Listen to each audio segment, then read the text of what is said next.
आपल्या बोर्डाच्या पुस्तकातलं 5th चॅप्टर ऑसिलेशन्स याच्या काही सुरुवातीच्या कन्सेप्ट जे या टॉपिकसाठी आपल्याला गरजेच्या आहेत, आपण बघणार आहे.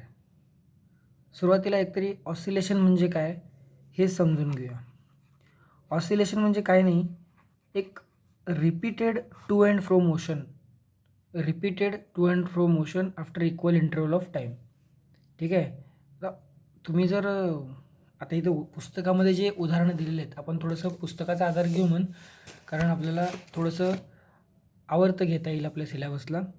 की समजा तुम्ही आता मशीनची सुई बघताय, स्विंग मशीनची सुई, तर त्या मशीनच्या सुईचं मोशन आहे ते ऑसिलेटरी मोशन आहे. किंवा तुम्ही अजून एक बघत असाल की जे घड्याळाचं पेंडुलम आहे ते सुद्धा ऑसिलेटरी मोशन आहे. गिटारचे जे स्ट्रिंग्स असतात ते सुद्धा ऑसिलेटरी मोशन आहे. म्हणजे कंटिन्युअसली, आता समजा हे आता मी पेन धरलं आहे, हे ऑसिलेटरी मोशन आहे. कंटिन्युअसली ते टू अँड फ्रो, एकदा पुढे जात आहे एकदा मागे येत आहे त्या मीन पोझिशनपासून, ते ऑसिलेशन आहे. आणि हे रिपीट व्हायला लागलं equal interval of टाईमनंतर.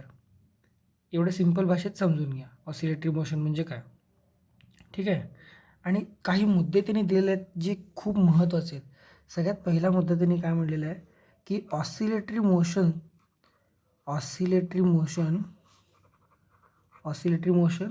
Is a periodic motion म्हणलं. ठीक आहे. या शब्दांना खूप महत्त्व आहे. हे MCQला फिरवून फिरवून विचारतात. Oscillatory motion is a periodic motion म्हणजे काय. सर्वात पहिला पिरियडिक मोशन म्हणजे काय ते समजून घ्या.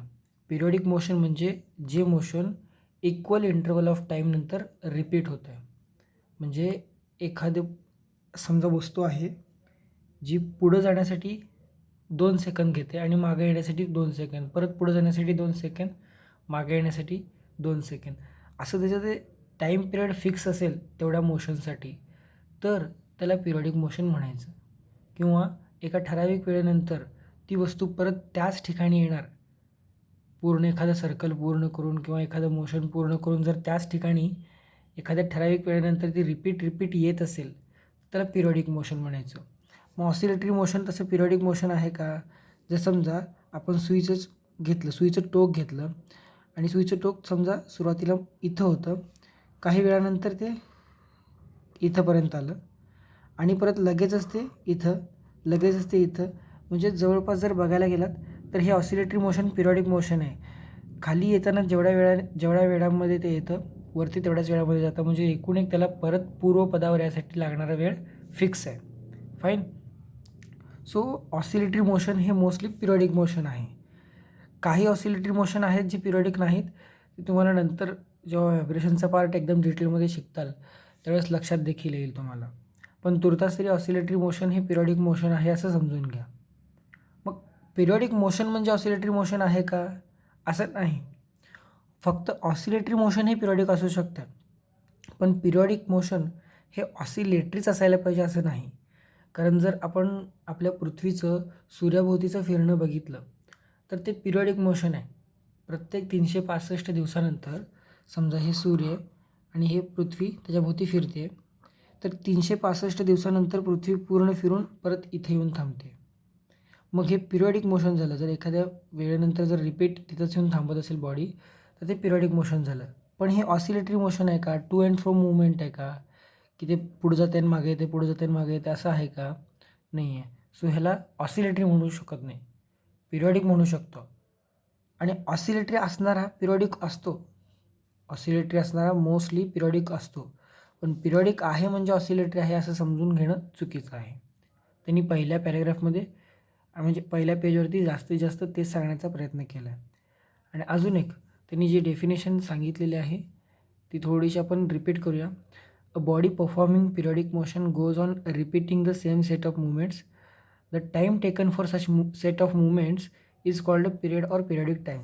समजा आता हे आपण हेच घेऊया की पृथ्वी पूर्ण एक असं फेरी मारते, हा तिचा एक सेट ऑफ मुवमेंट झाला. अजून एक जर सेट तिनं पृथ्वीने केला, तो रिपीट झाला, परत रिपीट झाला. असे रिपीटेड जे सेट्स होतात ना, त्यातल्या एका सेटला उचलायचं. म्हणजे एक सेट म्हणजे किती असणार, हे पूर्ण एक जे फेरी मारते ते त्याला एक सेट म्हणायचं. तर ह्या एका सेटला जर उचलला तर या एका सेटला किती वेळ लागतो, तर त्याला जेवढा वेळ लागतो त्या वेळेला टाईम पिरियड म्हटलेलं आहे. आता मी पिरियॉडिक मोशनमध्ये तुम्हाला एक एक्झाम्पल म्हणून दिलं. खरं तर आपल्याला ऑसिलेटरी मोशनचं टाईम पिरियडवरती जास्त फोकस करायचं आहे. ठीक आहे. सो अजून काही मोशन्स तुम्हाला याचे ऑब्झर्व करायला मिळतील, जसं जसं आपलं पार्ट पुढं जाईल तसं. पण मोस्टली जर बोर्डाच्या हिशोबाने आपण हा धडा बघितला तर यामध्ये जास्तीत जास्त मॅथमॅटिकल पार्ट तुम्हाला रिलेट करायला सांगितलेला आहे. सो आपण जास्त त्या डिटेलमध्ये न जाता काही कन्सेप्ट ज्या गरजेच्या आहेत त्या बघून आपण जो मॅथमॅटिकल पार्ट आहे, ॲनालिटिकल पार्ट आहे, त्याला हात घालूया. तुर्तास या व्हिडिओमध्ये टॉपिकची सुरुवात करून दिली जाईल. इंट्रोडक्शन असेल आणि त्यानंतर नेक्स्ट व्हिडिओमध्ये आपण differential equation of linear SHM बघूया. आणि जर सरळ भाषेत सांगायचं झालं ना तर पिरियॉडिक मोशनचेच टाईप्स आहेत. ठीक आहे. पिरियॉडिक मोशनचेच टाईप आहेत. त्यात आपण 2 ग्रुप पाडू. एक कुठले पण ते बाकीचे कुठले पण असेल तर आपल्याला काय करायचं आहे, आपल्याला त्यातला एक प्रकार शिकायचा आहे, तो म्हणजे ऑसिलेटरी मोशन. ह्यालाच आपण व्हायब्रेटरी मोशन असे देखील म्हणू शकता. ठीक आहे. सो त्यातलं आपल्याला ह्यावरती फोकस करायचं आहे. पिरियॉडिक मोशन भरपूर प्रकारचे असतील, आपल्याला त्याच्याशी देणं घेणं नाही आहे. आपल्याला पिरियॉडिकमधला एक प्रकार आहे पिरियॉडिकचाच एक, की जो ऑसिलेटरी आहे ते ऑसिलेटरी बघायचं आहे. ठीक आहे. सो तो ऑसिलेटरी मोशन तुम्हाला जनरली बघायला भरपूर ठिकाणी भेटला पण असेल. आणि एक त्या पुढं जाऊन एक कन्सेप्ट आहे सिम्पल हार्मोनिक मोशन. आता मी याच्याबद्दल देखील तुम्हाला पूर्ण माहिती नाही सांगणार, कारण जेव्हा मी एखादी कन्सेप्ट सांगितली तर तुमचं फोकस पूर्णपणे त्यावरती शिफ्ट होतं आणि ते कशासाठी सांगितलं ते विसरून जातो आपण. ठीक आहे. किंवा आपण विचार करत बसतो की हे सिम्पल हार्मोनिक मोशन काय असेल, त्यातलं सिम्पलचं मिनिंग काय, हार्मोनिकचं मिनिंग काय, मोशनचं मिनिंग काय, असं बघायला जातो. पण तुर्तास तुम्ही ते बघायला जाऊ नका. त्यांनी फक्त एवढं म्हटलं की the simplest form of oscillatory periodic motion is the simple harmonic motion. आता आपल्याला ऑसिलेटरी मोशन बघायचं आहे, ऑसिलेटरी पिरियॉडिक असलेलं बघायचं आहे. ठीक आहे. मोस्टली ऑसिलेटरी पिरियॉडिकच असतं. त्यांनी बोलताना मुद्दामून ठासून बोलत की तुमच्या मनामध्ये संशय निर्माण व्हावा की ऑसिलेटरी पिरियॉडिक नसतं आहे का. हो नसतं आहे, काही केसेसमध्ये नसतं आहे. डॅम्पिंगच्या केसेसमध्ये ऑसिलेटरी पिरियॉडिक नसते. तो पार्ट पुढं आल्यानंतर एक्सप्लेन केला जाईल. तुर्तास तुम्ही ऑसिलेटरी पिरियॉडिक असते असं समजून चला. आणि ऑसिलेटरी पिरियॉडिकचं एक एक्झाम्पल म्हणा सिम्पल हार्मोनिक मोशन त्यांनी कन्सिडर करा म्हणलेत. आता सिम्पल हार्मोनिक मोशन म्हणजे काय, ज्याच्यामध्ये आपला जो रिस्टोरिंग फोर्स आहे तो डिस्प्लेसमेंटला प्रोपोर्शनल असतो. ठीक आहे. ते काय प्रकार आहे आपण हळूहळू बघणार आहोत. हे सगळं एकाच लेक्चरमध्ये होण्यासारखं नाही आहे. सो काही गोष्टी राहिल्या तर राहू द्यात, त्याला टेन्शन घेऊ नका. जसं जसं पुढं जाऊ आपण तसं गोष्टी शिकत जाऊ. मग आता सिम्पल हार्मोनिक मोशनमध्येच आपण जर समजा 2 प्रकार बघितले की एक जो आपला पार्टिकल आहे तो इकडं जातो आहे एक्स अंतरापर्यंत, ज्याला आपण पॉझिटिव्ह एक्स म्हणू, आणि इकडं जातो आहे परत तो -x अंतरापर्यंत, म्हणजे इकडच्या साईडला जातो आहे म्हणून त्याला -x म्हणूया आणि ही त्याची मीन पोझिशन म्हणूया. तर जो आपला पार्टिकल आहे ना तो स्ट्रेट लाईनवरती मूवमेंट करतो आहे. सो ह्याला मी म्हणेल लिनियर एसएचएम. ठीक आहे. आणि जर आपला पार्टिकल अशा प्रकारची मूवमेंट करत असेल, ठीक आहे, मीन पोझिशन ही असेल आणि तो असा अँग्युलर मूवमेंट करत असेल तर त्याला म्हणेन मी अँग्युलर एसएचएम. ठीक आहे. मी बोर्डाच्या पुस्तकाला फॉलो करतो आहे, जसं जसं त्यांनी एक ओळी लिहिलेल्या आहेत त्या एक ओळीनुसार मी जातो आहे. मग त्यामध्ये काही कन्सेप्ट त्यानंतर एक्सप्लेन केल्या असतील किंवा केल्याच नसतील तर त्याची भीती मनात बाळगू नका. ते तुम्हाला टॉपिकमध्ये कुठं अडचण क्रिएट करणार नाही. ठीक आहे. तुर्तास इतकं समजून घ्या की ऑसिलेटरी पिरियॉडिक मोशनचं एक एक्झाम्पल सिम्पल हार्मोनिक मोशन आहे. सिम्पल हार्मोनिक मोशन म्हणजे काय, ज्यामध्ये रिस्टोरिंग फोर्स हा डिस्प्लेसमेंटला प्रोपोर्शनल असतो. त्या सिम्पल हार्मोनिक मोशनचे 2 प्रकार आहेत, एक लिनियर एसएचएम आणि एक अँग्युलर एसएचएम, जे तुम्हाला समोर आत्ता जस्ट मी डेमॉन्स्ट्रेट केलेले आहेत. ठीक आहे. आता याच्या पुढं जाऊन अजून एक गोष्ट सांगितलेली आहे त्यांनी. आता या सिम्पल हार्मोनिक मोशनमध्ये काय काय घडायला पाहिजे, अपेक्षा काय काय आहे की जो आपला पार्टिकल आहे त्याचं टू अँड फ्रो मोशन व्हायला पाहिजे. टू अँड फ्रो मोशन व्हायला पाहिजे म्हणजे ते मागं पण यायला पाहिजे आणि पुढं पण जायला पाहिजे, मागं पण यायला पाहिजे, पुढं पण यायला जायला पाहिजे. मग ते लिनियर पण असू शकतं, ते अँग्युलर पण असू शकतं. पेंडुलमचं तुम्ही अँग्युलर समजू शकता आणि सुईचं मशीन जे आहे, मशीनची सुई जी आहे ती तुम्ही लिनियर समजू शकता. ठीक आहे. त्यामध्ये एकतर टू अँड फ्रो मोशन असायला पाहिजे. फाईन. अजून काय अपेक्षा आहे आपली, की त्यांनी म्हणतात की मीन पोझिशनपासून टू अँड फ्रो व्हायला पाहिजे. ही मीन पोझिशन आहे. ज्याच्या इकडं आणि ज्याच्या इकडं तुम्ही जाता ती आपली मीन पोझिशन झाली. अजून काय अपेक्षा, की ते सर्टन फिक्स्ड पाथ असायला पाहिजे. ते जर ह्याच पाथला पकडलं असेल तर हेच पाथ पकडायला पाहिजे, वाकडं तिकडं जायला नाही पाहिजे. आणि काय म्हटलं, हां एवढंच बोललेलं, बाकी काय पण नाही बोललेलं, की बाबा ते मीन पोझिशनभोवती टू अँड फ्रो करायला पाहिजे आणि फिक्स्ड पाथ असायला पाहिजे. ठीक आहे. सिम्पल हार्मोनिक मोशनकडून त्यांनी एवढीच अपेक्षा केलेली आहे तुमच्याकडून. आणि अजून एक, की बाबा हे जे रिपीट होतं आहे ना, ते कोणत्या म्हणजे समजा एक इथून एक पूर्ण इकडून मोशन व्हायला जेवढं वेळ लागणार आहे तेच परत रिपीट होणार आहे. तर ह्या रिपिटेशनला त्यातल्या एका सेटला जेवढा वेळ लागतो तो टाईम पिरियड असतो, तुम्हाला ऑलरेडी सांगितलेला आहे.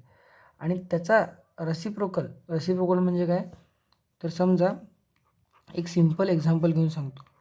जर तुम्हाला एक मोशन करायचं आहे, एक मोशनचं सेट करायचं आहे, एक मोशनचा सेट करायचं आहे, त्याला समजा तुम्हाला 2 सेकंड लागतात. एक सेट करायला 2 सेकंड लागतात. सो तुमचा टाईम पिरियड झाला 2 सेकंड. 2 सेकंड म्हणजे तुमचा एक सेट पूर्ण होतो.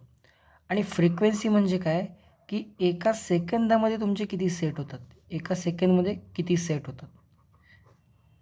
मग आता तुम्ही विचार करू शकता, 2 सेकंदामध्ये जर एक सेट पूर्ण होत असेल असं आत्ता जस्ट म्हटलं, तर एका सेकंदामध्ये किती सेट होत असेल, अर्धा सेट. ठीक आहे. मग हे अर्धा सेट म्हणजेच काय, 1/2 आहे. 1/2 म्हणजे काय, टी आहे. So frequency is 1/t. ठीक आहे. वेळ किती लागतं आहे ते टी आहे. आणि एका सेकंदात किती होतं आहे, जर त्याला आपण 1/t केलं तर आपल्याला फ्रिक्वेन्सी भेटते. ठीक आहे. सो इथे एन फ्रिक्वेन्सीसाठी वापरलेला आहे. काही ठिकाणी तुम्हाला एफ पण वापरलेला दिसू शकतो कुठल्या दुसऱ्या पुस्तकामध्ये, तर घाबरण्याची गरज नाही. एफ आणि एन दोन्ही पण चालतात, पण आपल्या बोर्डाच्या पुस्तकात एन फॉलो केलेलं आहे. आपण एनसोबत कंटिन्यू करतो. ठीक आहे. सो आजच्या या व्हिडिओसाठी ह्या भरपूर कन्सेप्ट झाल्या. ह्याच्यानंतर आपण एक स्प्रिंग आणि मास सिस्टीम थोडी बघूया आणि नंतर आपण डिफरन्शियल इक्वेशनला हात घालूया. काय काय बघितलं आपण, एक तरी ऑसिलेटरी मोशन हे पिरियॉडिक असते मोस्टली. ठीक आहे. डॅम्पिंगची केस वगळता, डॅम्पिंग केस सोडलं तर. डॅम्पिंग केस काय आहे तुम्हाला कधी नंतर वेळ मिळाला तर आपण सांगून टाकू. डॅम्पिंग केस एक्सेप्शन. ठीक आहे. आणि पिरियडिक मोशनचा एक छोटासा पार्ट आहे ऑसिलेटरी, किंवा त्यालाच व्हायब्रेटरी मोशन म्हणतात. बाकीच्या पार्ट्सना आपण इंटरेस्टेड नाही आहे, फक्त ऑसिलेटरी पार्टला इंटरेस्टेड आहे. आणि ऑसिलेटरी मोशनचं एक सिम्पल हार्मोनिक मोशनच्या रूपाने आपल्याला अभ्यास करता येणार आहे. सिम्पल हार्मोनिक मोशनचं ॲक्च्युअल डेफिनेशन काय, की ज्याच्यामध्ये रिस्टोरिंग फोर्स हे आपल्याला स्प्रिंग मास सिस्टीममध्ये जास्त व्यवस्थित समजेल.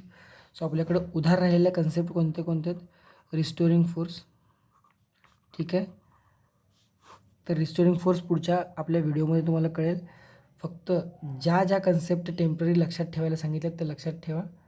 आपल्याला पुढं या टॉपिकमध्ये त्या सगळ्या लागणार आहेत. ठीक आहे. I have not explained all the concepts in this video, but I will clear it soon. Just focus on the points which are very clear to you. Thank you for listening.